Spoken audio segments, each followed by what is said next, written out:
არის რაღაცა ნიუანსები, რომ ტრადიციის ცოდნას საჭიროებს. არის რაღაცა ნიუანსები, რომლებიც უშუალოდ საღვთო სიტყვის ცოდნას საჭიროებს, მაგრამ მე კიდევ ერთი რამ მინდა გითხრათ, რომ არასოდეს არაურიოთ ერთმანეთში ტრადიციები, კანონები საეკლესიო და დოგმატები.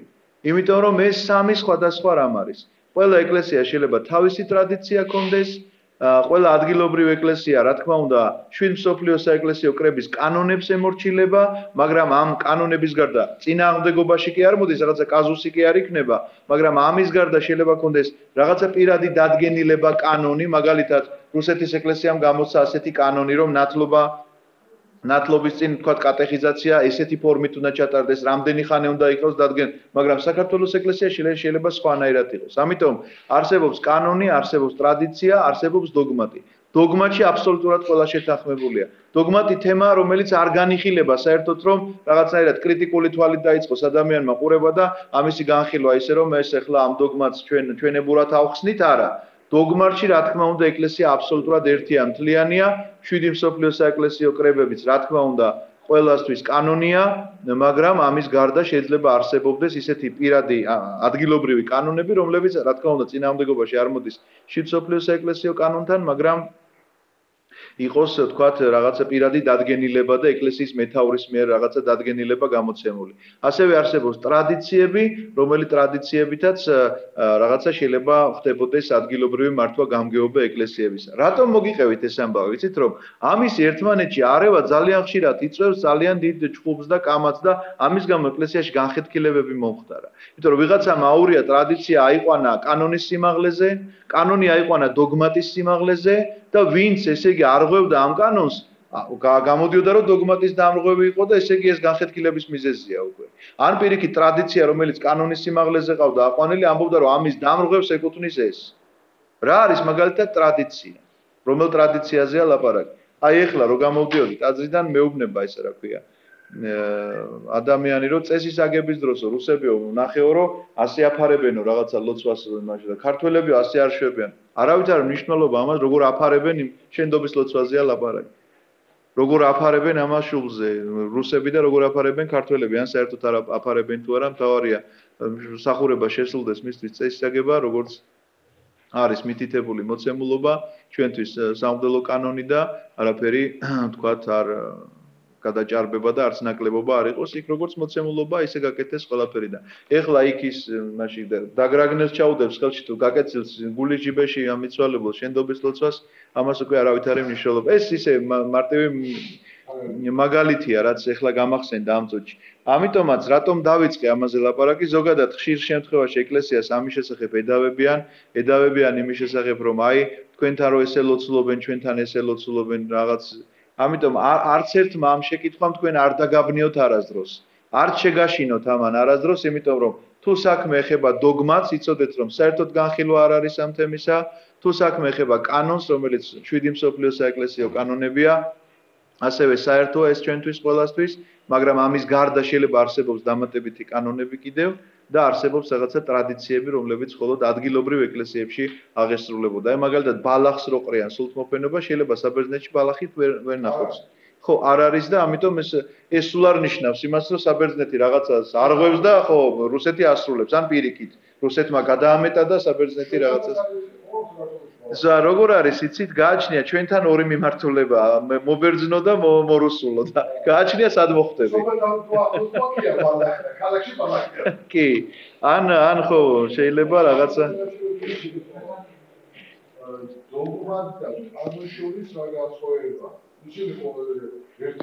კანონი შეიძლება შეიცვალოს და დოგმატი არა აი რას გულისხმობ, იცით კანონის შეცვლაში. რაღაცა მშვიდმა მსოფლიოს საეკლესიო კრებამ მიიღო კანონი, მაგრამ ექსტრემალურ სიტუაციაში კანონი შეიძლება შეიცვალოს. მაგალითად, კანონის მიხედვით იყოს განსაზღვრული, თუნდაც რაღაცა ნათლობის წესი ან რაღაცა იყოს დადგენილი, რომ ესე უნდა მოხდეს. ექსტრემალურ სიტუაციაში ღმერთმა ყველა ჯერ ომი დაიწყო, თქვა. არა, აქ ახლა ადამიანს ამის საშუალება რო აქ დადგეს და ეს ლიტურგია სრულად ესე ატაროს და ამიტომ შეიძლება რაღაცები ეს კანონები თქვათ შეცვლილი იყოს ამ ექსტრემალურ სიტუაციაში, მაგრამ დოგმატის შეცვლაზე გამორიცხულია ლაპარაკი. ამიტომ კანონი შეიძლება საუკუნეების განმავლობაში რაღაცა მაგალითად ეხლა მიღებული იყოს ისეთი კანონი, ახლა ამ წუთში რაღაცა შეიძლება მაგალითად ესე კარგად ვერ მომყავდეს, მაგრამ შეიძლება იყოს მიღებული კანონი, რომ პრინციპში შემიძლია ეს ამაზე გიპასუხოთ, რომ კანონი, რომელიც მიიღეს მოციქულებმა, რომ რა წიგნები უნდა შესულიყო ბიბლიაში. ეს გარკვეული საუკუნეების შემდეგ რაღაცნაირად შეიცვალა. რაღაცნაირად რატომ აღმოაჩინეს ახალი წიგნი, აღმოაჩინეს ახალი ხელნაწერი და რომელიც დადასტურდა რომ ნამდვილად მოციქულის ნამუშევარი ან ძველად მოიშთა დაემატა. მიხვდი? ანუ ეს კანონი ესეთ ცვლილებას განიცდის. მაგრამ დოგმატში ცვლილება შეუძლებელია, იმიტომ რომ დოგმატი უშუალოდ ღმერთის შესახებ სწავლებაა და შესაბამისად ღმერთის შესახებ სწავლება არ შეიძლება იყოს ცვალება. მაშინ გამოდის რომ ღმერთია ცვალებად. აქამდე მიდის ადამიანი და კანონის შესახებ ცვალებადობა კანონი ადამიანებისთვის არის მოცემული და არა პირიქით ადამიანი კი არ დაიბადა კანონისთვის. კანონი არის ადამიანებისთვის გაკეთებული რომ რაღაცნაირად მოარგოს როგორც აღვირიო პავლე მოციქული რო ამბობს ეს ცხენისთვის რომ რაღაცნაირად თვინიერ ცხენს საერთოდ არ ჭირდება ესეთი აღვირი, მაგრამ ცოტა ესეთი რო არის ცხენი მას ჭირდება, მაგრამ აღვირი მაინც ორივეს უკეთია, ხო? თვინიერს არ ჭირდება ისედაც პატრონის ხმაზე შეიძლება მიდიოდეს როგორც ეთქვის პატრონი და მარჯვნივ და მარცხნივ, რომელიც არ ემორჩილება იმისთვის მოსაკაჩად არის ეს აღვირი. ამიტომაც ამ აღვირს ხანდახან შეიძლება ცვალებადობა როგორც კანონის შემთხვევაში ასე რაღაცა განესაზღვროს, რომ ხან მოუშვა და ხან მოუჭირო და დოგმატის შესახებ ამის შესახებ საერთოდ არ ვლაპარაკობთ, რომ დოგმატი რაიმე ცვალებას შეიძლება განიცდიდეს. მართალი გითხრათ? კი. რომის პაპა ეხლა მამაუჩვენოს ტექსტია ლაპარაკი? მე დავინტერესდი ამით, რომ რას ნიშნავს შეცვალა და როგორც აღმოჩნდა, როგორც მითხრეს მე სანდო წყაროებმა, ტექსტი კი არ შეცვალა. მას უთქვამს ესეთი რამ, რომ ინგლისურ თარგმანშიო ზუსტად ვერ გადმოსცემს ის რა სიტყვებითაც არის გადათარგმნილი, ზუსტად ვერ გადმოსცემს ინგლისური თარგმანი იმ შესაბამისობას, რაც წერია მამაუჩვენოშიო. და აქედან გამომდინარე მოვძებნოთ უკეთესი სიტყვები, რომლებიც ინგლისურად ზუსტად გამოხატავს იმას, თუ რა იგულისხმება მამაუჩვენოში. თუმცა კი კონკრეტულად რომელ სიტყვაზე აღარ მახსოვს ახლა ლაპარაკი. დანუ შემიყვანებ ჩვენ განსაცდელსა, ხო, რაღაც ამაზე. კი, ეს რუსულ თარგმანში, მაგრამ იქ როგორც ითქვა მე პრესკონფერენციაზე განაცხადეს, რომ აქ ლაპარაკია ინგლისურ ენოვარ თარგმანზე, რომელიც თითქოს ზუსტად ვერ გადმოსცემს იმ სათქმელს, რაც მამაუჩვენოში არის მოცემულობა. თორემ მეც გამიკვირდა ხა არ ამგონია მეთქი რომ რაღაცა ხა მოკიდოს და სახარების ტექსტი შეცვალოს, ესე არა. ანუ რაც მოცემულობა გვაქვს, იმას კი არ ცვლის, უბრალოდ თარგმანს ცვლის, იმიტომ რომ თარგმანი ზოგადად ჩვენ გვინდა თუ არ გვინდა, უნდა ვიცოდეთ, რომ თარგმანი კომენტარია.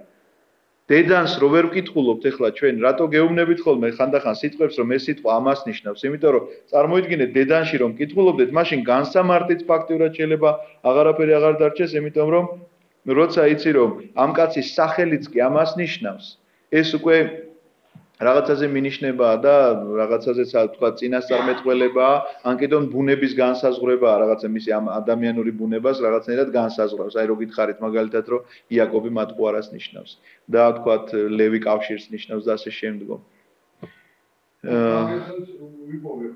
ფრანგებსაც ეგეთივე შესწავლა აქვს დაშვებული. ხო და არის ესეთი რაღაცა და ამის შესახებ უთქვამს მას. თუმცა კი მინდა გითხრათ გამახსენე ერთი ძალიან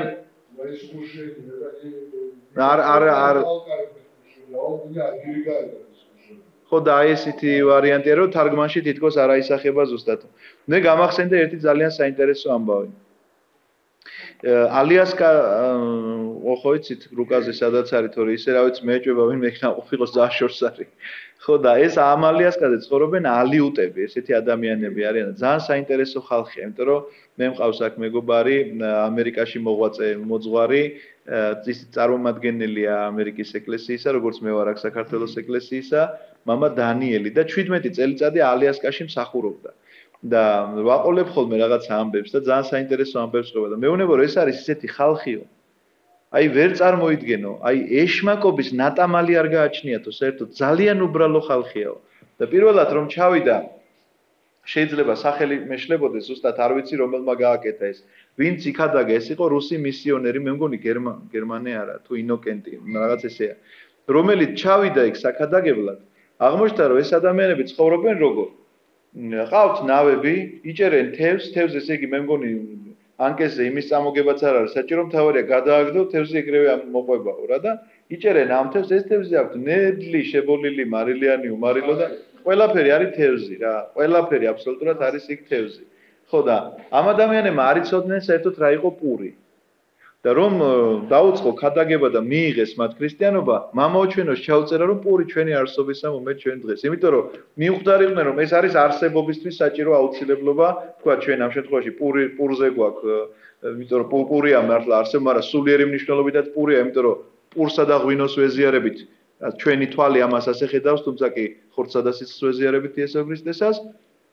და მან ჩაუწერა რომ თევზი ჩვენი არ ზახა თევზით წირვას ხوار დააყენებდა ეგ რა თქმა უნდა პურით აყენებდა წირვას მაგრამ სანამ ესენი გაიგებდნენ რა იყო პური და როგორ მაშინ ხო არ იყო ეს კომპიუტერი და თქვა ეკრანები და ამ ეს არის დაახლოებით ალბათ მე-19 საუკუნე ხო და ჩაუწერა ესეთი ტექსტი რომ თევზი ჩვენი არსობისა და არის როგორი ესე იგი მოხერხებულობასთან ერთად როგორი გამბედაობა სჭირდება ამას არა ესეთი რამ რო გააკეთო დიდი გამბედაობა სჭირდება იმიტომ რომ ამის გამო შეიძლება რაღაცა დიდი დაბკოლებებით შექმნა ეკლესიაში, მაგრამ ამ შემთხვევაში გაამართლა ძალიან, იმიტომ რომ ამ ადამიანებმა მე კი გაიგეს რაც იყო პური და ამ არსებობის პურის განმარტებაც უკვე კარგად იცოდნენ.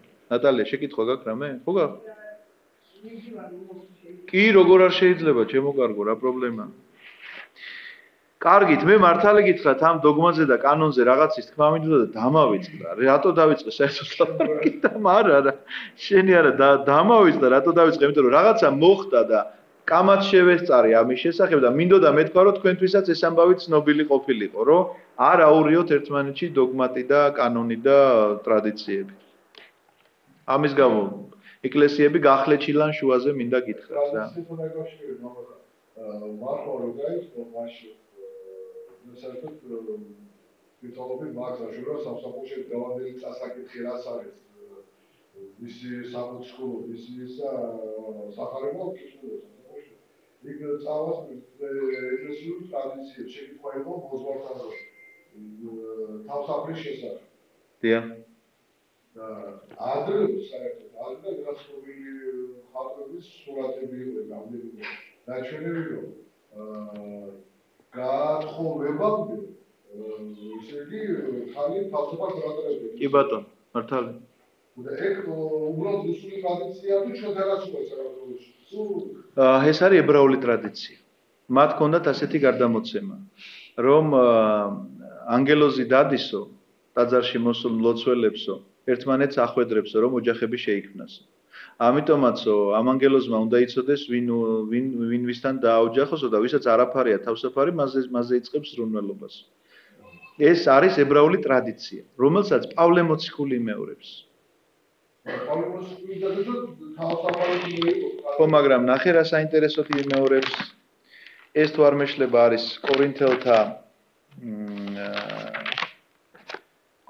პირველი კორინთელთა მერვე თავი უნდა იყოს და აგიკითხავდა იქ პირდაპირ მიხვდები რა როგორ ამბობს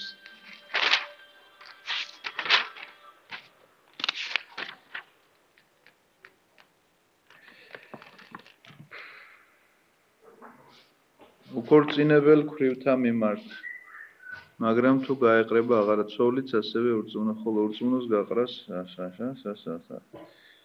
ხოლო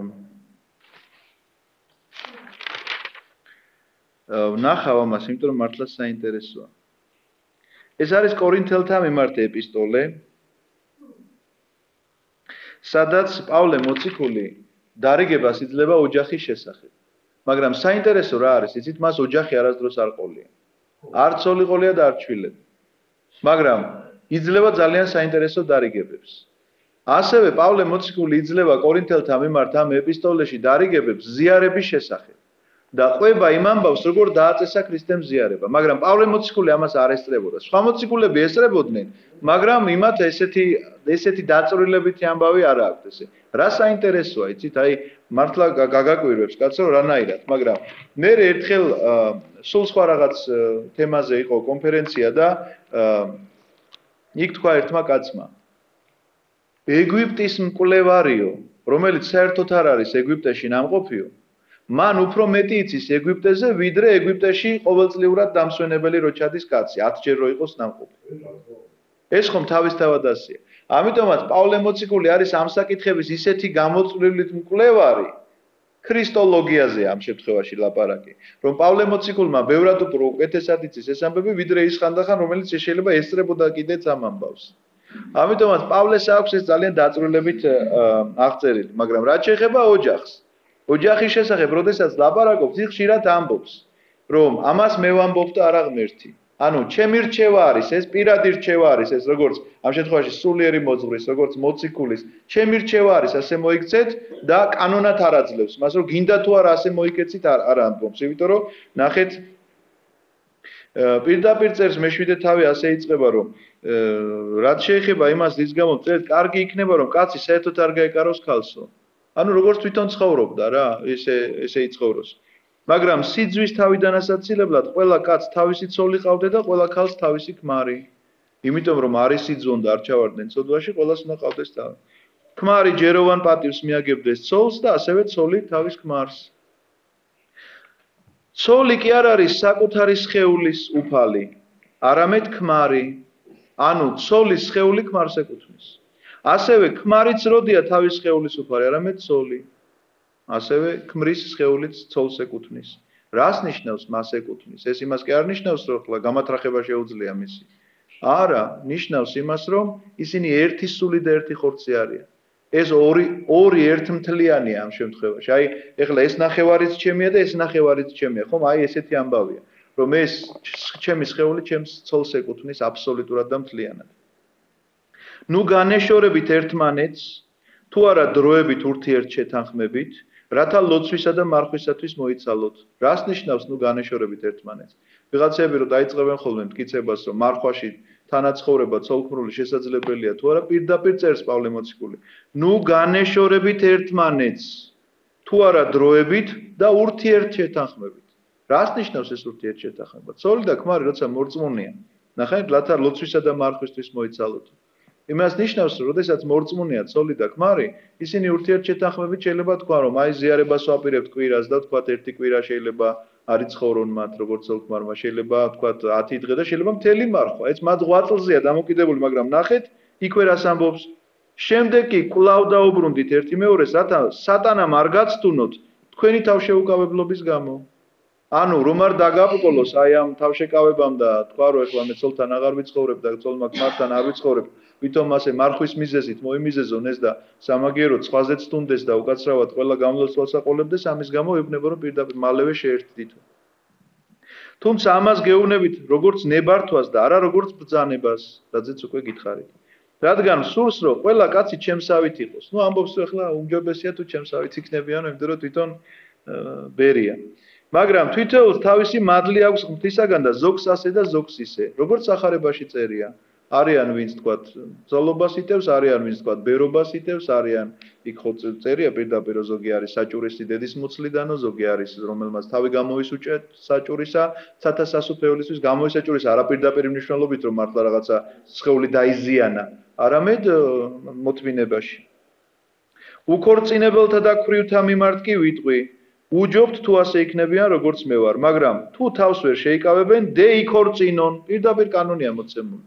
ქვრივების შესახებ. ვინაიდან ქორწინება სჯობს გახელებას. ხოლო დაქორწინებულთ კი მე კი არ ვუბრძანებ, არამედ უფალი. ცოლი ნუ გაეყრება ქმარს, მაგრამ თუ გაეყრება აღარ გათხოვდეს.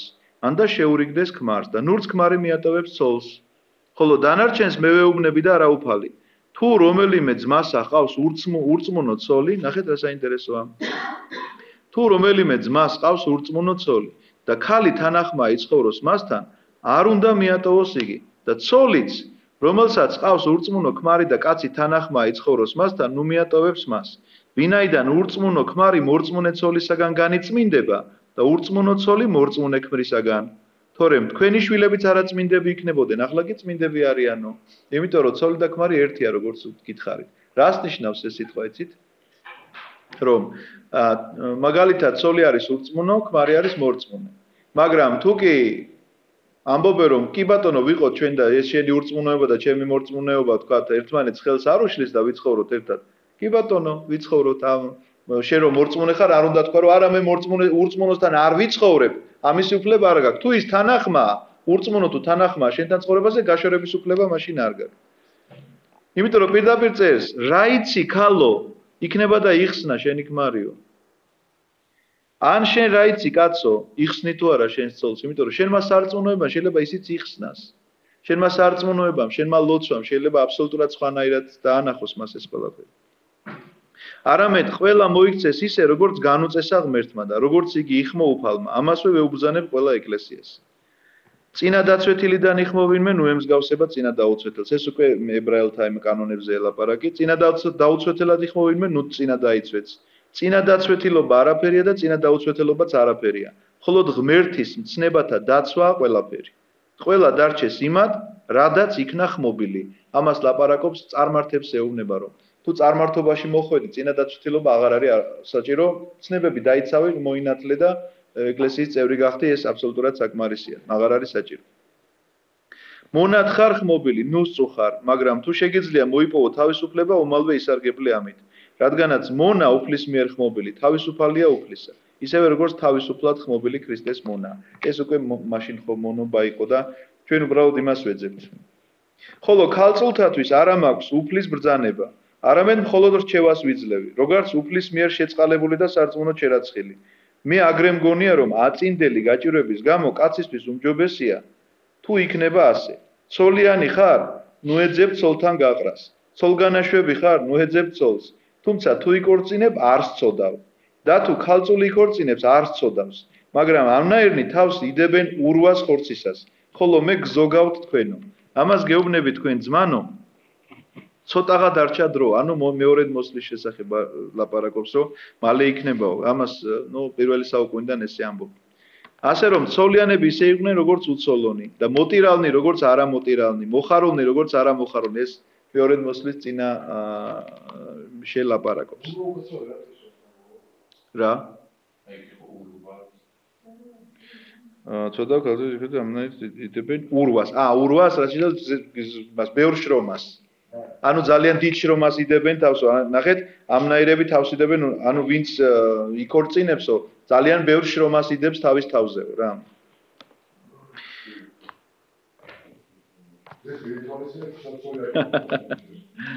ვეღარ ვიპოვე ეს ადგილი რა.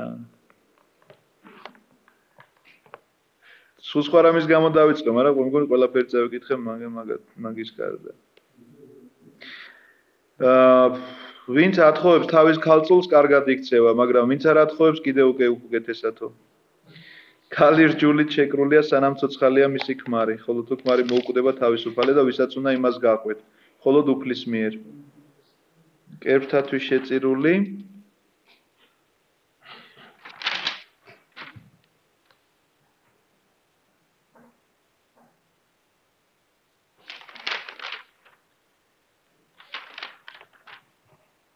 ეხლა წერს შემდეგ იმაში ესე იგი მოციქულების შესახებ როგორ უნდა ეცხოვრათ მოციქულებს. არა ვარ მოციქული, არა ვარ თავისუფალი, არ მეხილავ ჩვენი უფალი იესო ქრისტე. არ ხართ თქვენ ჩემი ნამოქმედარნი უფალში, ანუ ჩემი მოქცეულებიო. სხვებისთვის თუ არა ვარ მოციქული, თქვენთვის დიახაც ვარ. ვინაიდან ჩემი მოციქულობის ბეჭედი თქვენ ახართ უფალში. აი ჩემი თავისმართლება ჩემს ბრალდებელთა წინაშე. იქნებ არა გაქვთ უფლება ჭამის და სმისა. ანუ რაღაცა საუბარი ჩამოვარდა, როგორც ჩანს, რომ მოციქულები რომ ჩადიოდნენ იმ ქვეყანაში, რაღაცას იქ თქვათ მრევლი იქაური რომ სწირავდა, უნდა მიეღოთ თუ არა ეს შესაწირავი. ამის შესახებ ჩამოვარდა ლაპარაკი და პავლე მოციქული განუმართავს. იქნება არა გვაქვს უფლება თანამგზავრებად ყავდეს ცოლი, როგორც სხვა მოციქულებს და უფლით ძმებსა და კეფას. რას ნიშნავს კეფას? კეფა არის პეტრე მოციქული. პეტრე მოციქული რო დადიოდა ცოლი თან დახვებოდა ამ იმაში მისიონერულ მოგზაურობებში. ეს ცნობილი ამბავია და ამიტომაც ამბობს, რომ დაყვებაო თავის ცოლი რა მოხდა. იქნებ მხოლოდ მე და ბარნაბას არა გვაქვს უფლება უკმაყოფნისა. ვინ რომელი მეომარი თმობს, ომობს თავისი ხარჯით. ნახეთ რას წერს, რომელი მეომარი ომობს თავის ხარჯით. ვინ ჩაყრის ვას და ყურძენს კი არ ჭამს. ვინ წყემსავს ფარას და ცხრის რძეს კი არ სვამს. იქნებ მხოლოდ კაცთა ჩვევისამებრ რჯელობ, მაგრამ განა ამასვე არ ამბობს რჯულიც, ვინაიდან მოსე რჯულში წერია. ნუ ავკრავ პირს ხალხსა მრლეწველსა, ნუ თუ ხარების დარდი აქვს ღმერთს. არამედ ცხადია ჩვენთვის ამბობს, ვინაიდან მხნელი იმედით უნდა ხნავდეს და ლეწვის დროს მლეწველიც უნდა იმედით იყოს, რომ მოიწევს იმას, რაც ეიმედება. ხოლო თუ ჩვენ სულიერი დავთესეთ თქვენში, განა დიდი რამე იქნება თუ მოვიმკით თქვენგან ხორციელს.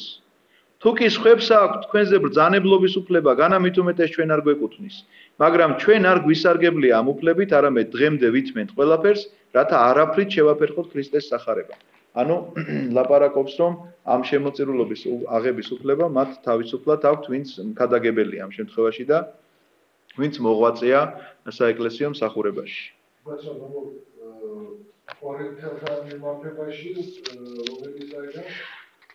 ეს მეცხრე თავია. მეცხრე თავის და თავიდან რომ დაიწყო მეცხრე თავის კითხვა, პირველი 12 მუხლი ამის შესახებ. ნუ ტაძრის მსახურნი ტაძრისგან ჭამენ საკურთხევლის მსახური, საკურთხევლისგან იღებენ წილს, ასევე უბრძანა სახარების ქადაგებელთ, რომ სახარებით ცხოვრობდნენ. რას ნიშნავს სახარებით ცხოვრობდნენ? სახარების ქადაგებაში ისინი იღებენ გარკვეულ ამ ხალხის რაღაცა გარკვეულ და ამითი ცხოვრობდნენ და ამისი უფლება ძველ აღთქმაშიც ესე იყო წერს და ახალ აღთქმაშიც ესე არის. მაგრამ ის ქალის თავსაფრის ამბავი მაინც ვერ ვიპოვე რა. თორე იქ პირდაპირ წერია. ამის შესახებ. აი ვიპოვე. ეს არის მე-11 თავი.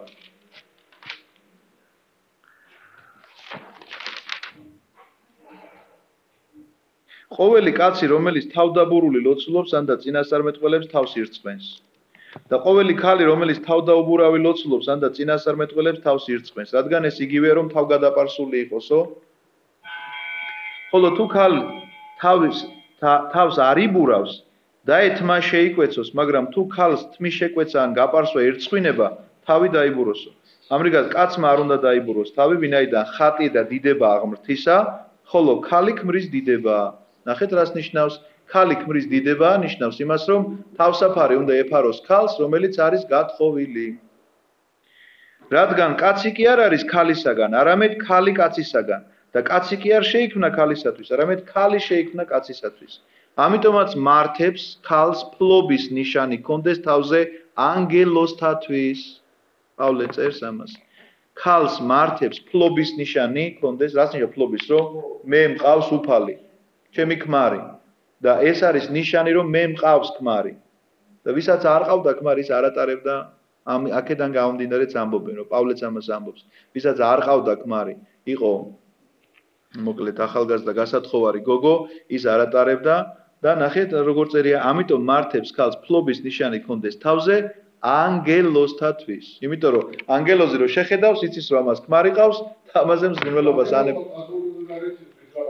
ხო და საინტერესოა ეგა, განა ანგელოზმა არ იცის. მაგრამ რა საინტერესოა ანგელოზთან მდგომარეობა, იცით რომ რაღაცა ბრძანება რომ იძლევა ანგელოზ ერთი ანგელოზი ორ ბრძანებას არ ასრულებს. აი, ცალკე მოდის ერთი ანგელოზი, ერთი ვთქვათ ხარებისთვის, მეორე ანგელოზი რაღაცისთვის, მესამე ანგელოზი იმისთვის და მეოთხე ანგელოზი იმისთვის. ყველგან მთელ ბიბლიაში ჩვენ ამას სადაც არ წავიკითხავთ, ნახავთ რომ ერთი ანგელოზი ყოველთვის ერთ ბრძანებას ასრულებს. ამიტომაც პავლე რადგანაც ამას წერდა, მას ამის უფლება ჰქონდა ჩვენზე უკეთესად იცოდა ისინი როგორ ზრუნავდნენ მოკლედ ანგელოზები ადამიანებს და რადგანაც ალბათ ამისი საფუძველი ჰქონდა, იმიტომ რომ პირდაპირ ამბობს, უნდა ჰქონდეს ნიშანი ანგელოსთათვის. თუმცა არც კაცია ქალის გარეშე, ქალებს რო არ გეწყინოთ იქვე ნუგეშათ არის, არც კაცია ქალის გარეშე და არც ქალი კაცის გარეშე უფლის მიერ. რადგან როგორც ცოლი ქმრისაგან არის, ისე ქმარიც ცოლისგან, ხოლო ყველაფერი ღვთისგან არის. Вот так.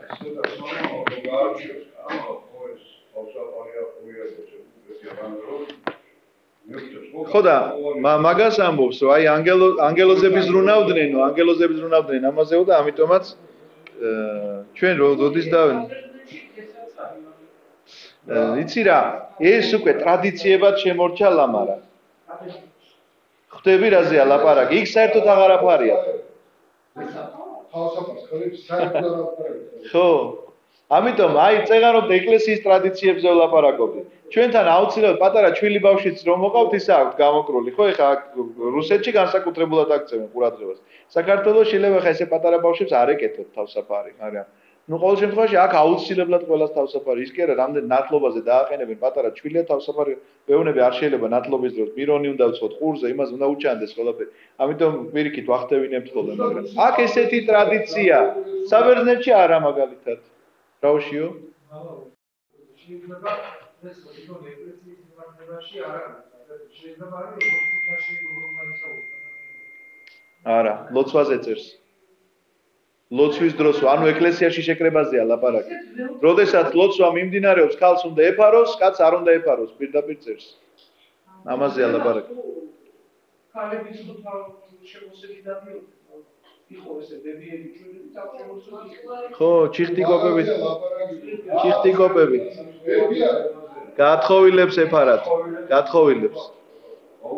ეს ტრადიცია იყო, რომ გათხოვილებს ეფარათ. კი, გათხოვილებს.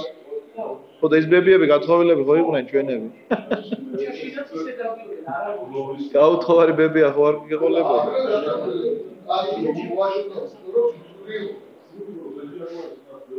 ჩვენ ესე იგი მეორე კვირა იმაზე ჩვენს თავარ იმაზე კი ვართ აცდენილები, მაგრამ ხანდახან ესეთი გადარწევი სასარგებლო არის.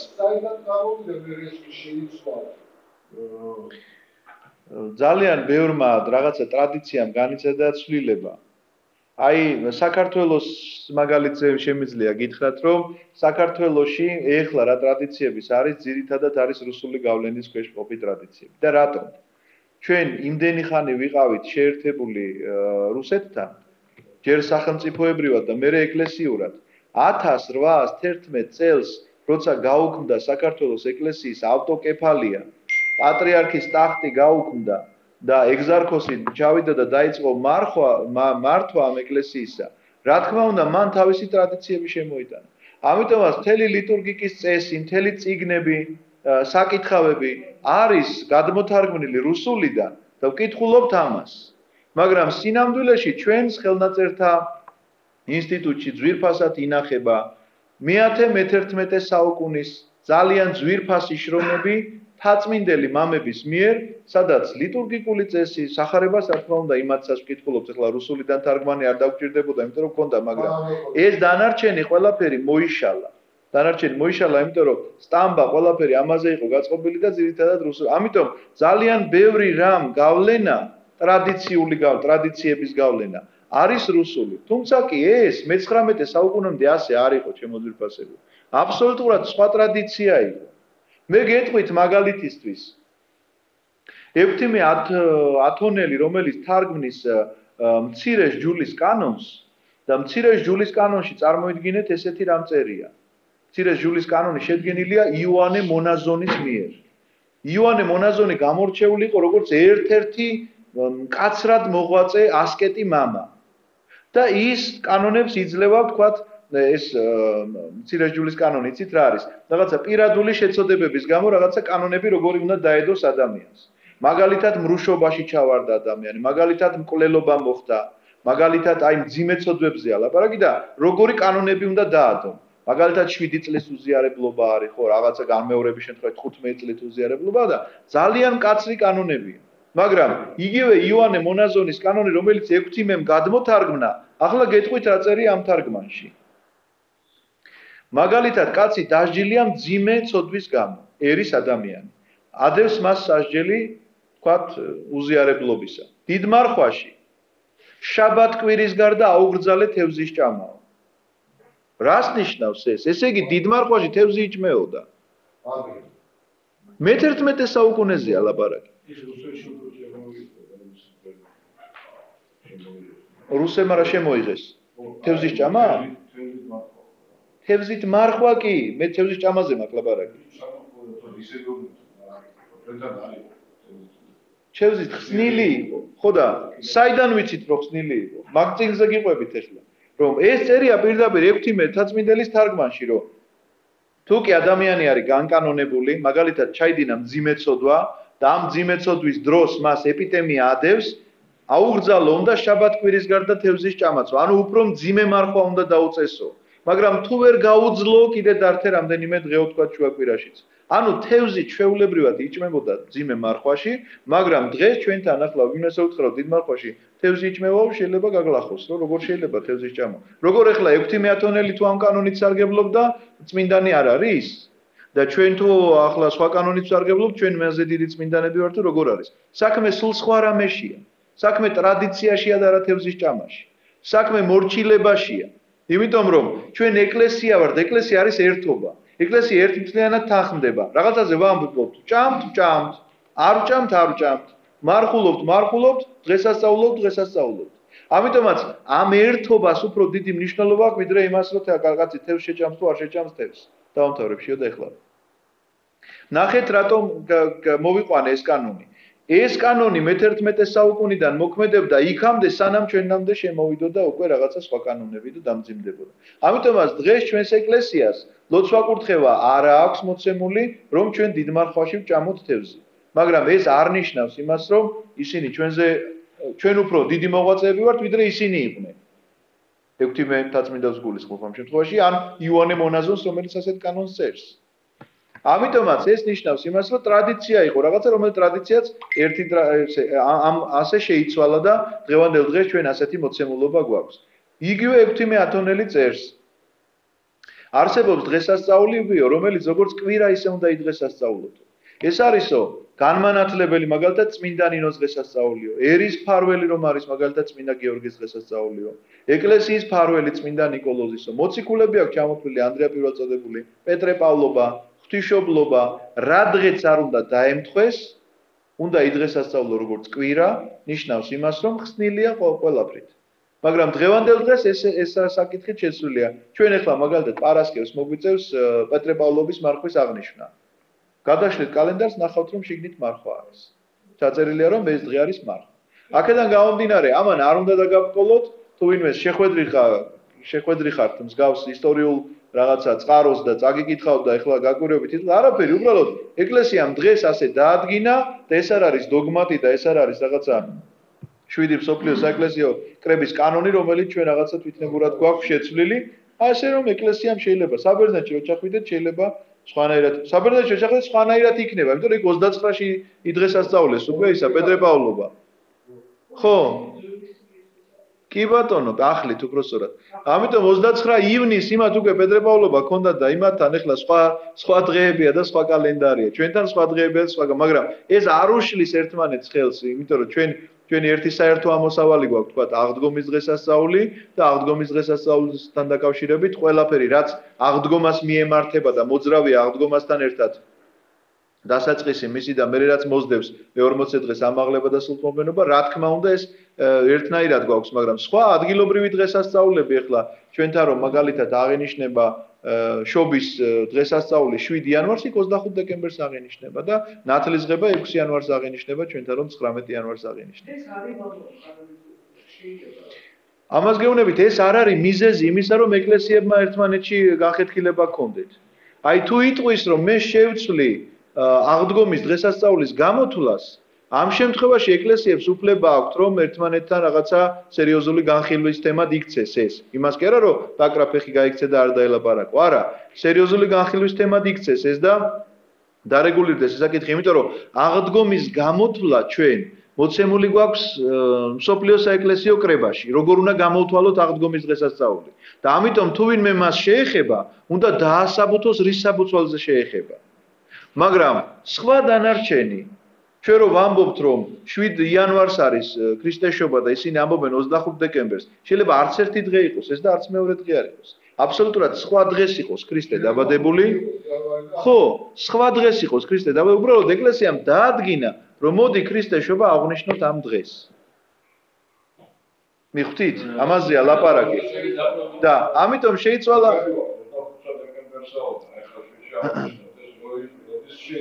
ეს ძალიან დიდი თემა. არა, უფრო ადრე ცოტა. უფრო ადრე. რევოლუციამდე მოხდა ამის ცვლილება. საქართველოში ძალიან ცოტა ხანს იყო შეცვლილი უწმინდესი ქრისტეფორეს დროს, ციცქიშვილის დროს მოინდომა მან ეს რეფორმა განეხორციელებინა საქართველოში ერთი მიზეზის გამო. რომ ავტოკეფალია ჩვენ მქონდა აღდგენილი 1917 წელს და არავინ არ ცნობდა ამ ავტოკეფალიას. რუსეთის ეკლესიამ რა თქმა უნდა არ ცნო, არც სხვა მსოფლიო მართლმადიდებელი ეკლესიები არ ცნობდა და მან მოინდომა რომ ამ ახალ სტილზე გადასვლით კავშირი დაემყარებინა კონსტანტინოპოლთან, რომ კონსტანტინოპოლს ეცნო მისი ავტოკეფალია და თანასწორად ჩაეთვალა როგორც დამოუკიდებელი ეკლესია. მაგრამ ამას ვერ შეეგუა თვითონ ხალხი და სამღვდელოება აუჯანყდა და უთხრეს რომ არავითარ შემთხვევაში ჩვენ არ გვაწყობსო, აგვერია ყველაფერიო და როგორც ვართ ისე უნდა ვიყოთო. ამიტომ ქრისტეფორემ ძალიან მალევე შეცვალა თავისი გადაწყვეტილება და კვლავ ძველ სტილს დაუბრუნდა და ამის შემდგომ აღარ ყოფილა თქვა ჩვენ ეკლესიაში ამის მცდელობა რომ გადასულ. თუმცა კი ძველ სტილზე დარჩენილია საქართველო, რუსეთი, ათონისთა, იერუსალიმი მე მგონი. სერბების დარჩენილია? ხო, სერბები. დანარჩენი სულ ყველა ახალ სტილზეა. ათონი ძველი სტილი აღნიშნავს ქალაქში ახალი სტილი. კი, ასე არის. მაგრამ ხო გეუბნებით ეს არ არის ის თემა რომელზეც ეკლესიებმა შეიძლება ერთმანეთთან რაღაცა განხეთქილება მოახდინოს. დოგმატიკური არ არის. აი აღგურვის გამოთვლა არის დოგმატიკური. დიახ. სახარება ჩვენი და კათოლიკების ჩვენი და ერთი და იგივე. დანარჩენია არა მართლმადიდებელი ხო ერთი და იგივე გასწავლება. აი ეს წიგნი მთლიანად ერთი და იგივეა ყველასთვის. ყველა ერთი და იგივე. კი ბატონო. მაგრამ რატო ამაში კათოლიკები რა სხვანაირად რატო ამ დარიშო? აღდგომის გამოთვლა სახარებიდან გამომდინარე თლად არ ხდება. იქ ძალიან ბევრი რაღაცა ნიუანსი არის. იმიტომ რომ აღდგომის გამოთვლა იყო ასე. მე ძალიან მოკლედ გეტყვით ახლა, იმიტომ რომ ამ საქმეში არიან ძალიან დიდი პროფესიონალები და ჯობია. მე გეტყვი ჩვენ როგორ ვითვლით და ისინი რა შვებიან მე არ ვიცი. ჩვენ როგორ ვითვლით იმას გეტყვი. ჩვენთვის არ ქონდა მნიშვნელობა აღდგომის დღე რომელ რიცხვში მოხდა. აი სიტყვაზე ვთქვათ რომ ეს იყო 1 აპრილი. სხვათა შორის არსებობს გარდამოცემა, შემთხვევით არ მithქვამს 1 აპრილი. არსებობს გარდამოცემა რომ ეს იყო 1 აპრილი. ამიტომაც 1 აპრილს რა ქვია დღევანდელ დღეს? ტყუილის დღე. ეს ებრაელების მოგონილი. ეს მაშინ გახსოვთ ესეთი ამბავი, სახარებაში მოთხრობილ ამბავს გიყვებით, რომ მივიდნენ ებრაელები და პილატეს ეუბნებიან, რომ ყარაულები დაუყენეოთ, რომ მაგისმაო მოციქულემაო შეილპალო, გვამი მოიპარონო და მე იტყვიან აღდგაო და ესო უფრო დიდი საცდური იქნებაო, ვიდრე მართლაც რომ აღდგომა მოხდა, ის ეუბნება პილატე რომ თქვენო ხო ყავთო, კაცო თქვენი ხალხიო და თქვენი ხალხი დაუყენეთო. მე რა შუაში ვარო და ესენი ხო დააყენებენ ამას. მართლაც რომ აღდგომა მოხდა, სახარებაში წერია პირდაპირ რომ ამათ ფული მისცეს და უთხრეს რომ ასე თქვითო რომ ჩვენ რომ ჩაგვეძინაო, მაშინ რომ მოციქულებმა მოიპარესო და ასე ამბობენ რომ აღდგა ქრისტეო და ანუ ეს ტყუილიაო. ამიტომაც ტყუილის დღე დღევანდელ დღემდე უძახიან 1 აპრილი არის ტყუილის დღე. არავითარი ტყუილის დღე არ არის. და ამიტომ უკავშირებენ ეს არავინ არ იცის ესეთი რაღაცა გარდამოცემა არის. მაგრამ მნიშვნელობა არ ქონდა დაუბრუნდები მთავარ თემას. მნიშვნელობა არ ქონდა ჩვენთვის თარიღს, რომელ რიცხვში მოხდა აღდგომა. ჩვენთვის მნიშვნელობა ქონდა როდის მოხდა აღდგომა. რა მოვლენების შემდგომ მოხდა აღდგომა. მიხვდით? იმიტომ რომ ძველი აღთქმის ეკლესია ახალი აღთქმის ეკლესიად გადაიქცა ფაქტიურად და ეს ცვალებადობა ერთმანეთთან რაღაცა კავშირში უნდა ყოფილიყო ძველიდან რაღაცა ახლის შემოსვლა. ძველი აღთქმაში მიმდინარეობდა პასექის დღესასწაული. პასექი ნიშნავს გამოხსნას, გამოსვლას. პასექი აღინიშნებოდა როდის? როდესაც ისინი იხსენებდნენ ეგვიპტის ტყვეობიდან გამოსვლას და გამოხსნას. ნახეთ, ეგვიპტე ასოცირდება ჯოჯოხეთთან და ეგვიპტიდან გამოსვლა და აღთქმულ მიწაზე წასვლა ასოცირდება, რა თქმა უნდა, ჯოჯოხეთიდან სამოთხეში ასვლას. ისევე როგორც აღდგომა რა არის? აღდგომით ქრისტე ღმერთმა ჯოჯოხეთის კარები დალეწა, ამოიყვანა იქედან მართლები და სამოთხეში შეიყვანა. ამიტომ ამისი სიმბოლური აღნიშვნა დღესასწაული იყო პასექი. პასექზე იკლებოდა კრავი. რატომ იკლებოდა კრავი? როგორც მაცხოვარი დაიკლა. ნუ ეს სახე სიმბოლოებია ყველაფერი. წარმოიდგინეთ ძველი აღთქმი და ახალი აღთქმი. ამიტომაც ძველი აღთქმის პასექს არ უნდა უსწრებდეს აღდგომა. პასექის მოძრავი იყო? პასექი მოძრავი იყო. პასექის დღესასწაული მათთვის იყო მოძრავი, იმიტომ რომ რო გამოვიდნენ, რიცხვით კი არ ითვლიდნენ ისინიც, არამედ ითვლიდნენ თვარის მიხედვით. რომ ჩვენ ვითვლით ახლა ესეთ, თვარის ბუნიაობა, ანუ გაზაფხულზე რომ პირველი მთვარე შეივსება, ბუნიაობა ნიშნავს ამას, მთვარე შეივსო მთლიანია, შემდეგი კვირა არის აღდგომა. ოღონდ თუ შემდეგი კვირა პასექი ემთხვევა იმათი, მაშინ კიდე ერთი კვირით გადაიწევს ჩვენი აღდგომა. ჩვენი პასექი და აღდგომა არ ემთხვევა. შეიძლება კათოლიკეების და იმათი დაემთხვეს. 2000 წელს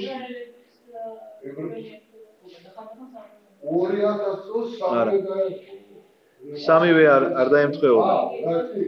შეიძლება ჩვენი სომხებით კათოლიკეებს ემთხვევა. პასექის დღესასწაულს არ ემთხვევა ჩვენი არასდროს. არ შეიძლება ემთხვეოდეს და არ შეიძლება უსწრებდეს. ჯულის კანონში წერია პირდაპირ რომ პასექის დღესასწაულს არ შეიძლება ემთხვეოდეს და არ შეიძლება უსწრებდეს. ანუ იმაზე ადრე იყოს აღდგომა. ჯერ არის პასექი და მერე არის აღდგომის დღესასწაული. ანუ არა იმ რიცხვის მიხედვით, როდის მოხდა აღდგომა, არამედ იმ მათი პასექის მიხედვით, სახარებაში ხო ესე წერია რომ მათ პასექი იზეიმეს და ამის მერე იყო აღდგომა.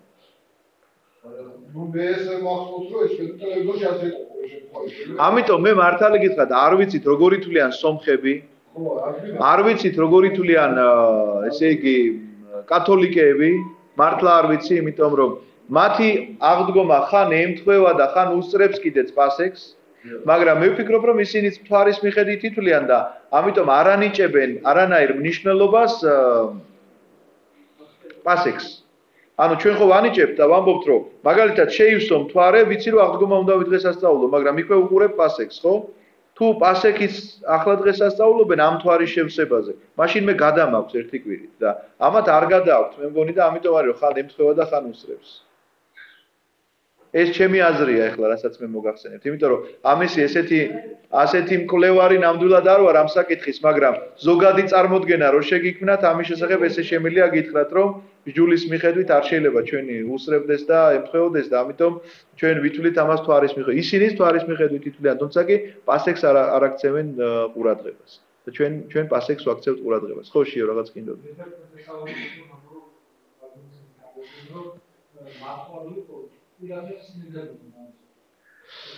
არ ვიცი ეს მე-11 საუკუნემდე იყო თუ არა, მაგრამ ასე იყო ნამდვილად. კვირადღე ყველა შემთხვევაში ხსნილი იყო. არ შეიძლებოდა რომ კვირადღეს გემარხულა, იმიტომ რომ კვირადღე გახლავთ აღდგომის სწორი დღესასწაული. უბრალოდ მე ჩემი აზრი მაქვს ამასთან დაკავშირებით, რომ ფიზიკურად ეთყობა შეუძლებელი იყო ადამიანების ასეთ რეჟიმში გადართვა, გადმორთვა, განსაკუთრებით ძიმე მარხვაში, რომელიც განსაკუთრებულ რეჟიმს მოითხოვს მოგეხსენებათ, სხვანაირი მსახურება, სხვანაირი რაღაცა მეტი ლოცვა გვავალია და მეტი მობილიზება და ამიტომაც შეიძლება ძნელი იყო ესე ყოველკვირეული ის და მე ვფიქრობ რომ ამიტომ შეიცვალა. თუმცა კი მე-11 საუკუნეში უკვე 4-ვე მარხვა არსებობდა, მაგრამ მოციქულთა კანონში ჩვენ მოცემული გვაქვს მხოლოდ 2 მარხვა. პირდაპირ წერია, ეს არის დიდი მარხვა და ოთხშაბათი და პარასკევი. და ძალიან ხშირად ჩვენ ოთხშაბათს და პარასკევს ყურადღებას ვარ ვაქცევთ. უნდა იცოდეთ, რომ ეს ძალიან მნიშვნელოვანი მარხვა არის. არ შეიძლება თუ დღესასწაული ემთხვევა და რაღაცა ისე მოხდა და შეიძლება ეკლესიამ ყოფილა შემთხვევა რომ ტაძრის დღესასწაულია ან რაღაცა და ამ დღეს ეკლესიამ მიიღო გადაწყვეტილება და ხსნილად გამოაცხადა, ეს სხვა საკითხია, ან რაღაცა გვიანი საღამოა უკვე და რაღაცა აქედან გამომდინარე რაღაც ესეთი მიზეზები არსებობს. არ არის ხო გახსნილებული, ხო და ამიტომაც ოთხშაბათი პარასკევი ძალიან მნიშვნელოვანია. იცით როგორი მკაცრი კანონი წერია. ვინც არ შეინახოს, ესე იგი ოთხშაბათი პარასკევი და დიდი მარხვა, მოკვეთეთ ეკლესიისგანო პირდაპირ წერია. ანუ იქ თუ სხვა იმაზე წერია, რომ უნდა გამოიძიო, როგორ მოხდა, იმან რომ იმას დაარტყა, რაღაცა უნდა და არ უნდა და შემთხვევით აქ ამოწება არ ინახავს მარხვას მოკვეთეთ ეკლესიისგან. ძალიან მკაცრი განჩინება არის, მინდა გითხრათ ამასთან დაკავშირებით. ასე რომ ოთხშაბათი პარასკევის მარხვა არ მიიჩნიოთ უმნიშვნელოდ. ძალიან მნიშვნელოვანია. არსი კი ის არის, მაგრამ რაღაცა ხანდახან სიტყვას მოაქვს და აი დღეს მაგალითად ვაპირებდი იმის განხილვას და სიტყვა მოიტანა დათო მკითხვა დასვა და მთელის კორინთელებს ვკითხულობდით აგერ ხო ხედავ? რა თქმა უნდა, როგორ შეიძლება წმინდა წერილიდან რამე სასარგებლო არ გქონდეს, ეხლა ჩვენ რომელ გვერდზეც ასე სრულიად შემთხვევით რომ გადაშალო, აი აგერ ფსალმონზე გადამეშალა ეხლა და წავიკითხავ თუ კიდე ნახავთ რამდენი სასარგებლო რამაა რა. 59 ფსალმონი წაიკითხეთ მეთქი, კიდე გითხარით მახსოვს. ხო წაიკითხეთ აუცილებლად ისე ზოგადად მე ერთხელ ფსალმუნებთან დაკავშირებით მინდა გითხრათ რომ ძალიან მნიშვნელოვანია ფსალმუნების კითხვა და არ დაიზაროთ ხოლმე ფსალმუნების კითხვა ეს არის ძალიან ძლიერი ლოცვები აქ არის ყველაფერი რა ვიცი საფრთხო გამოცხადებაა პირდაპირ შეიძლება ითქვას რა ვიცი რაც აინტერესებს ადამიანს სამყაროს შექმნა ანგელოზთა შექმნა კაცის დაცემა კაცის ცხოვრება კაცის წამოდგომა ღმერთთან მისი ურთიერთობა ადამიანთან მისი ურთიერთობა აბსოლუტურად ყველაფერზეა აბსოლუტურად მეორედ მოსვლა კი ბატონო ხო და ამიტომ წეგან დათომ რას თქვა სწორი შენიშნოთ რომ ჩვენ რაღაცა გვაქვს 50 ვიცით 90 ვიცით მაგრამ ამ დროს არ ვიცით თქვა 26-ე წინაზე რაც გითხარით ხო ძალიან მნიშვნელოვანი ფსალმუნია ერთი მამა ამბობდა რომ თუო დღეშიო 26-ე ფსალმუნს აიკითხავდა 90-ე ფსალმუნს და ვერანაირ მტერი ვერ მოგეკარებაო და მაშინ იყო რა ქვია ომში იბრძოდაო თვითონო რა და ბომბები ფეთქდებოდა მის ირგვლივ და ამ კაცს არაფერი არ ემართებოდაო და რო კითხეს ეს მერე თქვაო 26-ს და 90-ს კითხულობო და ამიტომაც რაღაცა ესეთი მნიშვნელობა აქვს მე ისტორიები თვითონ ძალიან მნიშვნელოვანი გახსოვთ მე-17 კანონის ისტორია მოგიყავით ორიოდეს სიტყვით წინაზე თუმცა კი უფრო ვრცელია ამის ისტორია 59 ფსალმუნი ძალიან მნიშვნელოვანია იმიტომ რომ ეს არის პირდაპირ აი მეორედ მოსვლა განსჯა როგორ იქნება ადამიანებს ღმერთი რას როგორ ელაპარაკება ცოდვილებს და როგორ ელაპარაკება მართლებს პირდაპირ ამის შესახებაა ლაპარაკი რა ასაფის ფსალმუნი 59 რას ეუბნება ცოდვილებს ასეუბნება პირველ მუხს გეტყვით უბრალოდ მაინც რომ თქვენთვის გასაგები იყოს რას ნიშნავს ეს ღმერთთა ღმერთი ასე არის ლაპარაკი რას ნიშნავს როგორ კი ეს გითხარით ხო 26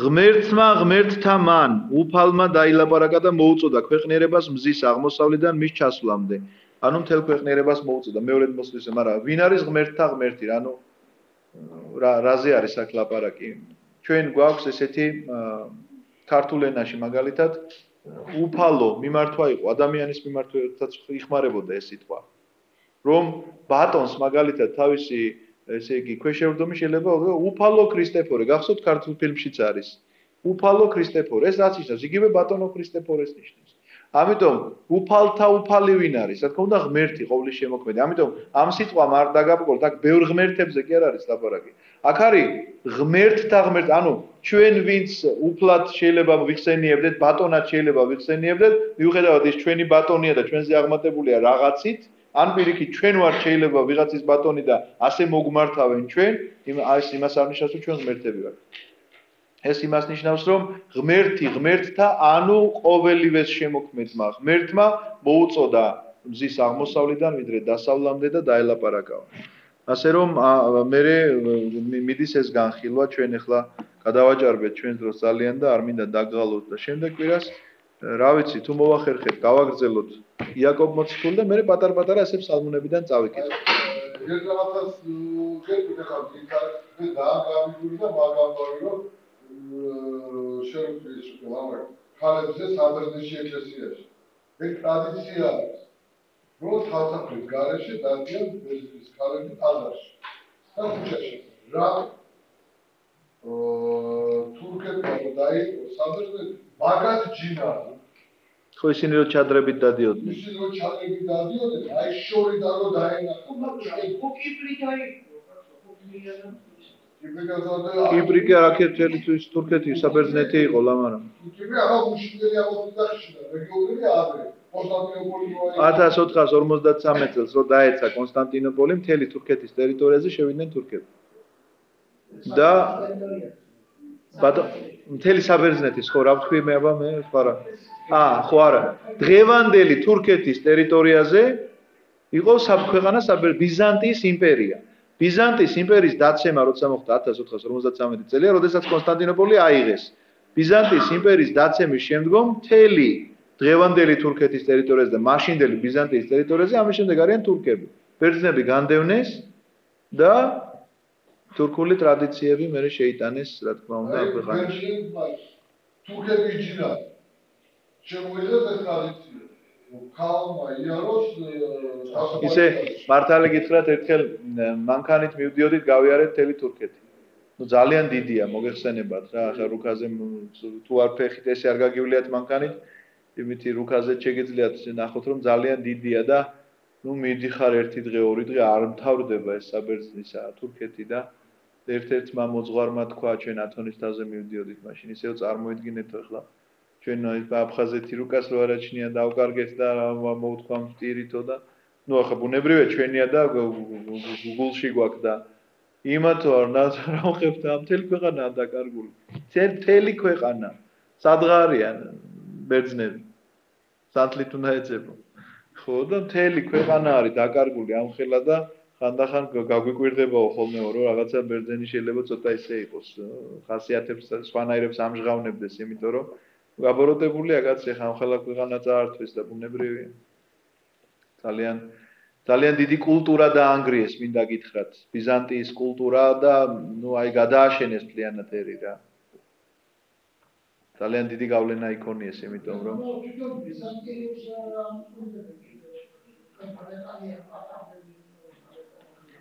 ახლა რა ვიცი, აბა ეგ ღმერთმა იცის ახლა. შემთხვევით რომ არაფერი არ ხდება, მე ვიცი. არც ის რომ აფხაზეთი შემთხვევით არ დაკარგულა, ეგეც ვიცი. იმიტომ რომ ეს ასე რომ ხდება, აგერ ბიბლიის ისტორიაში შეგვიძლია წავიკითხოთ რა. იყო შემოვიდა წმინდა მიწაზე, თქვათ, ნაბუქოდონოსორის ჯარი. ზუსტად ვიცით მიზეზი რატომ შემოვიდა. პირდაპირ ყველა წინასწარმეტყველი ეუბნება აფრთხილებს. შემოვა, დაგიპყრობს და მიზეზს ეუბნება რატომაც დაიპყრობს. მეუფე იოანეს ქადაგებას უსმინ, ქადაგებას კი ჟურნალისტებთან საუბარს უსმინდა, ვიღაცა ეუბნებოდა რომ აი ეს ოკუპანტია ეს თქვი და ის და ეს. თუ სახარებაში მაჩვენებთ სადმე სადაც ქრისტე გამოდის და რომაელებს ეუბნება თქვენ ოკუპანტებო გაეცრიეთ აქედანო, მაშინ დამირეკოსო ღვთისმეტყველმაო ერთი ვინც მაგას იძახისო. და მართლაც სახარებაში მსგავს რაღაცას ვერსად ვერ ნახავთ. სახარებაში ნახავთ რას, იცით რომ მაცხოვარი ეუბნება, ასე თუ არ მოიქცევით უარესი დაგემართებათ. ასე თუ არ მოიქცევით უარესი დაგემართათ, იმიტომ რომ ეს რაც დაგემართათ, იმიტომ დაგემართათ რომ თქვენი ბრალია. ეს იმას არ ნიშნავს რომ რომი მართალია რომ თქვენ დაგიპყროთ. რომს კი არ ამართლებს, მაგრამ შენ გეუბნება მიზეს, შენ რატომ გჭირს ეს? ამიტომაც საქართველოს პრობლემა ჯერჯერობით მეც ეს მგონია. საქართველოს სანამ არ გაიგებს თვითონ მას რა სჭირს, იქამდე აუცილებლად ხან რუსეთი დაიპყრობს, ხან აზერბაიჯანი წაგართმევს დავის გარეჯს, ხან იქედან თურქები დაგიჯდებიან ბათუმში და ასე იქნება სულ. მაგრამ ეს არც ერთს არ ამართლებს. პირველ რიგში შენ უნდა გაიგო რა გჭირს.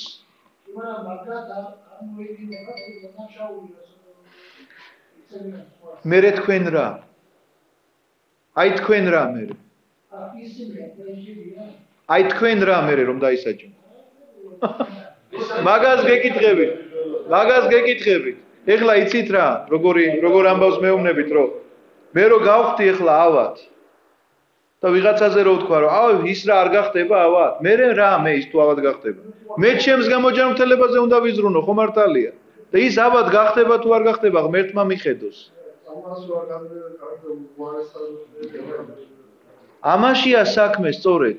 შენ ჯერ არ დაგიდგენია მიზეზი, რომ რა დიაგნოზი გაქვს, არ იცი. და არ გაინტერესებს თან ეს. ავად ხარ, მაგრამ მიზეზს არ ეძებ რატომ ხარ ავად. ამაზეა ლაპარაკი, მეტი კი არაფერზე. ამიტომაც ამის ყვირილს რა უნდა კაცო, გამოდი და იყვირე რამდენიც გინდა და აგინე იმას რა ქვია, იმ თავრობასაც და ამ თავრობასაც და რუსეთსაც და თურქეთსაც და აზერბაიჯანსაც. რა შედეგი მითხარი?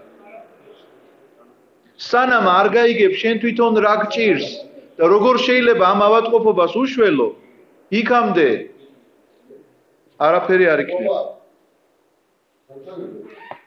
მოკლედ პოლიტიკურათას ბოლოს